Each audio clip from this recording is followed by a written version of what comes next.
Praise the lord. అర్థమైందా? ఇప్పుడు చెప్పిన పాయింట్లు అర్థమైనాయా? ఏంటది? దేవుని సన్నిధిలో ఉన్నాం, తనువు మనసు దేవునికి అర్పించేసాం.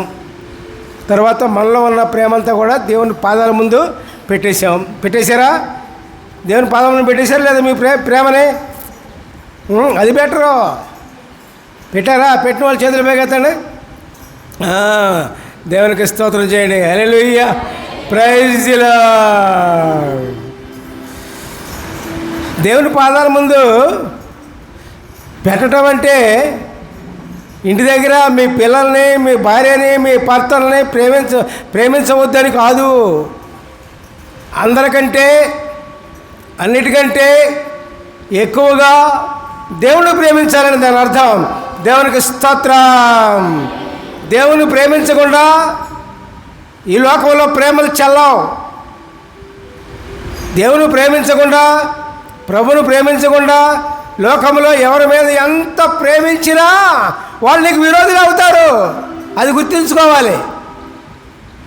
అర్థమైందా? అట్టా కుటుంబాలు చిదిరివైపోయి ఎన్నో ఉన్నాయి. దేవుని ప్రేమించకుండా తక్కిన మనుషులను కానీ, వస్తువులను కానీ, లోకాన్ని కానీ ప్రేమించిన వాళ్ళు చివరికి ఎందుకు పనికి రాకుండా పోయారు, విరోధులయ్యారు. ఎన్నో కుటుంబాలు నేను చూశాను, ఎన్నో వ్యక్తులు నేను చూశాను. దేవునికి స్తోత్రం చేయండి. హల్లెలూయా, ప్రైజ్ ది లార్డ్. మరి ఇకపోతే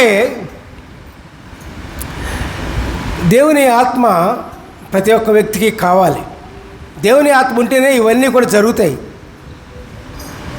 దేవుని ఆత్మ ఉంటేనే ఇవన్నీ కూడా జరుగుతాయి. దేవుని ఆత్మ ఎట్లా వస్తుంది? వచ్చే విధానం కూడా దేవుడు బైబిల్లో అనుగ్రహించారు ఎంతో వివరంగా. దాన్ని గ్రహించండి, మీ మనసుతో గ్రహించండి. దేవుడు మనతో మాట్లాడినప్పుడు, ప్రభువు మనతో మాట్లాడినప్పుడు, ప్రభువు మనల్ని పలకరించినప్పుడు దేవుని ఆత్మ మనలోకి వచ్చేస్తుంది. దేవునికి స్తోత్రం. హల్లెలూయా, ప్రైజ్ ది లార్డ్. యెహెజ్కేలుకి అదే జరిగింది ఇక్కడ. యెహెజ్కేలు 2:1-2 చూసుకోండి మీరు. నరపుత్రుడా, నీవు చక్కగా నిలవబడుము, నేను నీతో మాట్లాడవలను. ఆయన నాతో మాట్లాడినప్పుడు ఆత్మ నాలోనికి వచ్చి నన్ను నిలవబెట్టాను. అప్పుడు నాతో మాట్లాడిన వాని స్వరము వింటేని. హల్లెలూయా, ప్రైజ్ ది లార్డ్. మనం దేవుడు మనతో మాట్లాడాలంటే ఏం చేయాలి? యెహెజ్కేలుతో ఏం చెప్తున్నాడు ఇక్కడ? యెహెజ్కేలుతో ఏం చెప్తున్నాడు? నువ్వు చక్కగా నిలబడు, నువ్వు సరిగా నిలబడు,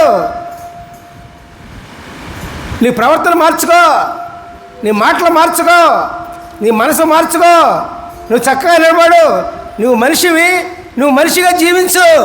అప్పుడు దేవుడు నీతో మాట్లాడతాడు. అదే చెప్తుంది యెహెజ్కేలుతో. ప్రియులారా, దేవునికి స్తోత్రం.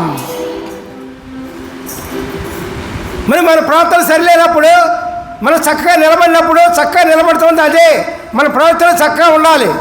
మన ప్రవర్తన చక్కగా ఉన్నప్పుడు దేవుడు మనతో మాట్లాడతాడు. మన ప్రవర్తన చక్కగా లేదనుకోండి, దేవుడు ఏం మాట్లాడతారు? అనేక మంది దేవుడు నాతో మాట్లాడాలనే కోరిక ఉన్నా నీ ప్రవర్తన మార్చుకోవాలి. ఎప్పుడైతే నీ ప్రవర్తన మార్చుకుంటావో, ఎప్పుడైతే నీ యొక్క ఆలోచనలు మార్చుకుంటావో, ఎప్పుడైతే నీ యొక్క మాటలు మార్చుకుంటావో, అప్పుడు నీతో దేవుడు మాట్లాడటానికి సిద్ధంగా ఉన్నాడు. పిల్లరా, దేవునికి స్తోత్రం. అదే యెహెజ్కేలుతో నువ్వు చక్కగా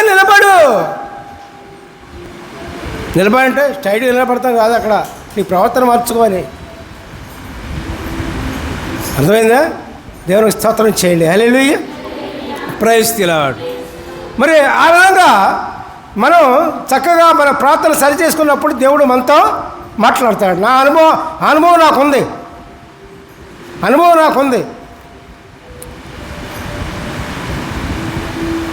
నేను అనుకునేవాడిని ఏమనంటే, అనేక మంది ఎంతో సేవలు చేస్తూ ఉన్నారు, పరిచయం చేస్తూ ఉన్నారు.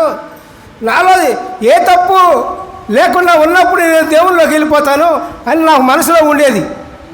అటువంటి సమయంలో దేవుడు నాతో మాట్లాడాడండి. ప్రియులారా, దేవునికి స్తోత్రం.